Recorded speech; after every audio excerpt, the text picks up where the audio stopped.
Hey SmugStick, it's everyone. We have a brand new Dragon Ball Daima episode to analyze. So, previously, the Z Fighters got turned into kids, Bulma is fixing up the Kaioshin spaceship, Goma kidnaps Dende, and now Kaioshin, Goku, and Glorio are heading into the Demon Realm. This was a pretty interesting episode with new lore and our first fight in the series. Let's start off with a fun fact. Today, October 25th, 2024, the day the third episode Dragon Ball Daima came out, is also Masako Nozawa's 88th birthday. I also want to point out that the intro section with narration from episode 1 wasn't in episode 2, but they brought it back for this one. An intro section like this isn't something Dragon Ball's really done before. It reminds me of like the One Piece intro, telling you the story of Roger and all of that, except this one's for Goku. Anyways, this week's episode is named Daima. Our heroes head out into space, and we get told that the Demon Realm planes run on magic. So what I'm getting from this is that the Demon Realm has its own sources of power. We get told about different types of magic in the previous episodes. So to add the idea from episode 1 that Goma and Degisu didn't know that the Z Fighters could fire Ki Blast, it makes me wonder if Ki works the same way in the Demon Realm as well, since they're really magic oriented. We have seen in trailers Goku using the Kamehameha when he's in Super Saiyan,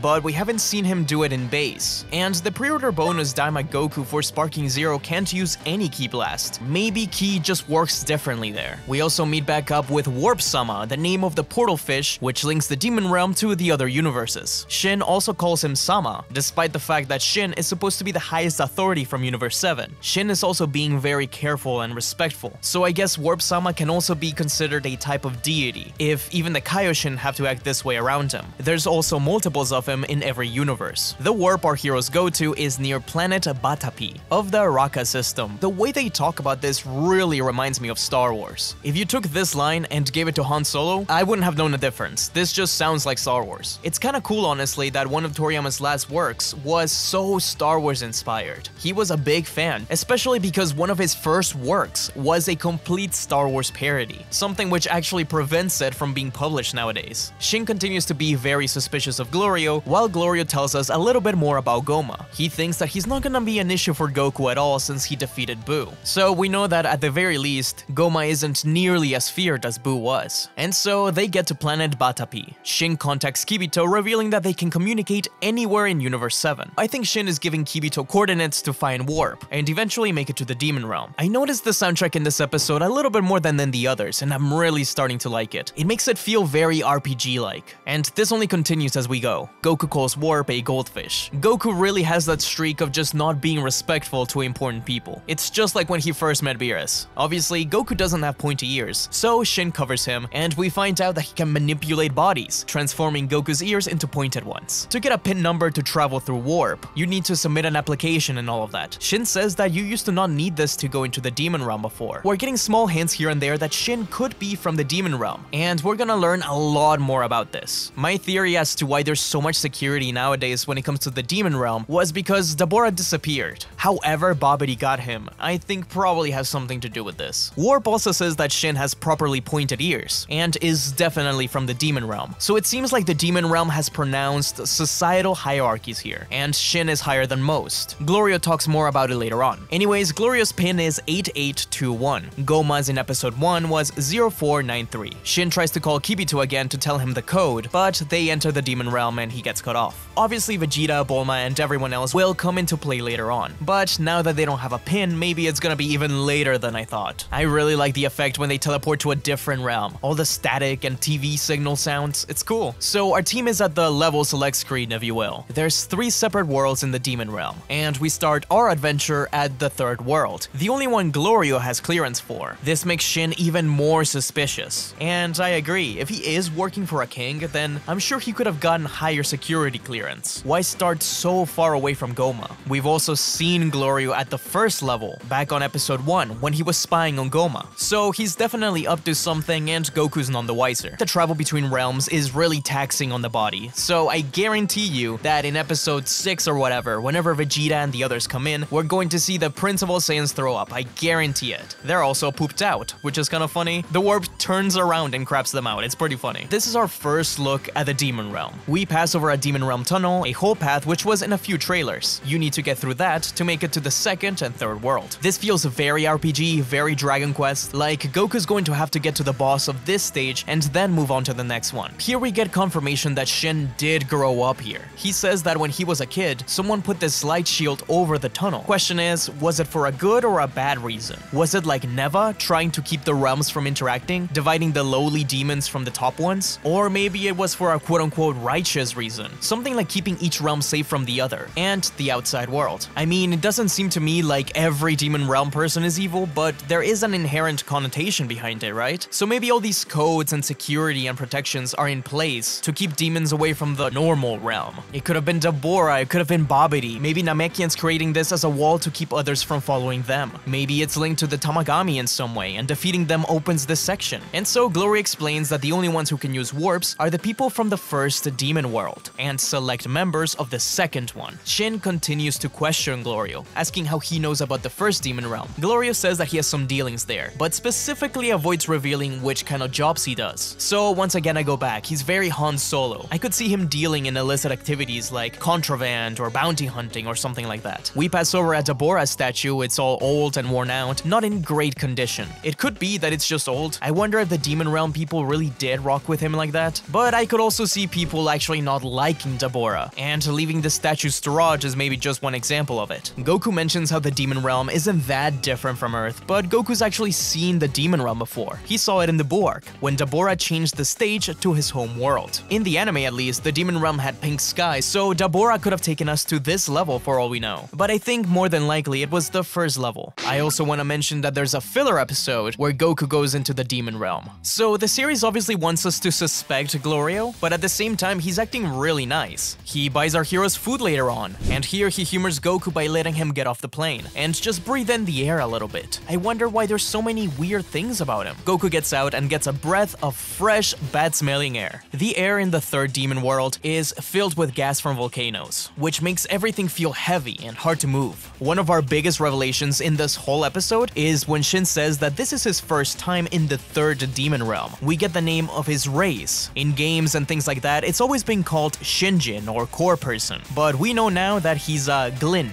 Their race used to live in the second demon world. According to Herms, Shin's race, which is translated as Glind in English, is Gurindo Jin, an anagram for Donguri, the Japanese word for acorn. So that relationship to trees the Kaioshin have, of being born as fruit, an origin Toriyama revealed in the 2009 Super Exciting Guide, could still be there. I've explained it before, but according to Toriyama, there was a core world, and there is a kaiju tree. From it, the Shinjin or core people are born. Special fruits become Kaioshin while normal ones become Kaio. So is it still the same thing? Does every universe Kaioshin come from this Glind world? Is Old Kai the other Kaioshin and like King Kai from the demon realm as well? There's animosity between Glorio and Shin because of this. Glorio calls the Kai sophisticated and that his kind would never have any reason to go down there. This focus on alien races, their relationships and origins, it's a little bit harder sci-fi than what we usually get in Dragon Ball. This new history for Shin also gives us more context to his relationship with Dabura in the Bull arc. This was a guy whom Shin was probably ruled by at some point. Maybe that's why he was so scared of him, beyond just being a god who knew who Dabura was. I think it's cool how this is informing the Bull arc in retrospect. Goku hops with a little creature who happens to have Boo's antenna, and then Glorio warns Goku of the sea of darkness below. If you fall in there, you die instantly.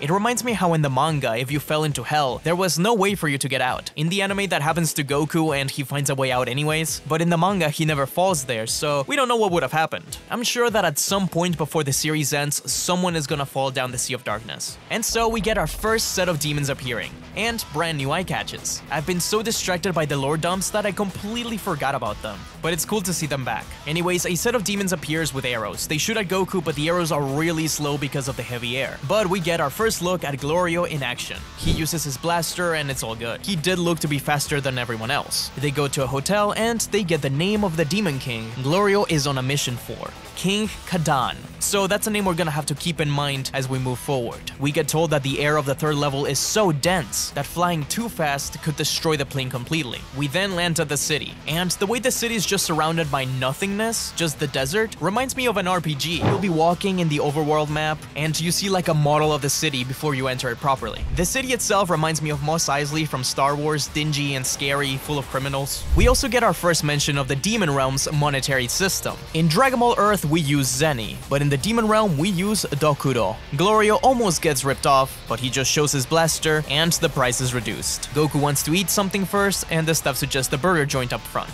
Once again, Glorio is being really nice to Goku and Shin. He buys Goku 6 burgers, he offers Shin a drink. I'm really interested to see what he's actually about. It's kinda cool being in the Demon Realm, especially in October since it's spooky season. With the designs for the demons and stuff like that, a lot of these designs look similar to spawns of the Demon King Piccolo, but also demons from the old Demon Realm filler. The way the bar is presented is very much Mos Eisley once again. Sorry I keep mentioning Star Wars, but it's right there. Having a werewolf here in particular makes it obvious that they're alluding to that, since in Star Wars there was a wolf person there. And so we get our first fight of the series. Goku is just getting better and better at controlling his body. He flips around and he does different tricks, using his smaller stature to his advantage. I really love the way he moves in this. He even picks up a burger to eat while he fights. We wake up the next morning and the plane has been stolen. This was also a plot point in Dragon Ball GT, so we'll see how they handle that. Curiously, according to the amazing translator Herms, Demon Realm writing seems to be a stylized inverted version of Japanese katakana. So the note left behind by whoever stole the ship says, "We're taking it away, dummy." That was pretty much it for this episode, but we get a small look at the next one. The name will be Chatty, and it's going to be our introduction to our next character, Pansy. I know very little about this character, but I have a few theories. I think she's going to be the princess of this realm or something like that. There's been so many parallels to Star Wars at this point. Her being in disguise like this makes me think of when Princess Leia rescues Han Solo, how she's dressed up as a bounty hunter. So maybe she's like the daughter of this world's Demon King, but she wants to break those light shields, keeping the demon realms disconnected or something like that. Like even the way her twin tails curve downwards like that, it even makes me think of Leia's space buns. The real meat and potatoes of this is getting to know about Shin's origin. In the ending and the poster, we can see the second demon world, the one Shin is from. There's a planet kinda like King Kai's there. I've mentioned it before. There's also little people there with pointy ears. I think this is going to be where Shin is from. I don't think they would have completely retconned the story about how Kaioshin are born from fruits, and so my best guess is that this really is just their planet. And all those trees are the ones that give birth to the Kaioshin, or I guess the Glind. So I thought the core worlds the Kai were from was going to be in some centralized location, and from it, every Kai from every universe was chosen. Now that it's in the Demon Realm, it makes me wonder what else there is to it. If that's the case, so the old Kai is also from the Demon Realm, right? I'm sure a few of you guys have seen that theory about Saiyans being connected to the Demon Realm, because the Ozaru have red eyes and pointed ears. I don't think that's gonna be the case. I wouldn't be surprised if they tried to link something, but there's too many things surrounding Gohan in particular that have to do with the Demon Realm. Being trained by Piccolo, marrying Videl, Videl being an anagram for devil, the Grand Elder on Namek unlocking his potential, maybe even the old Kai's ritual, if he too is from the Demon Realm, the name Gohan Beast? I don't know if I'm completely off base here, but there's too many weird things with Gohan. The fact that he's not even in the show makes me even more suspicious now. I don't know, I may be going too crazy, you let me know. Be sure to tune in next week when I go over episode 4. Also, have you ever wondered why Goku could never revive his parents? Check out my video on screen to learn more about it.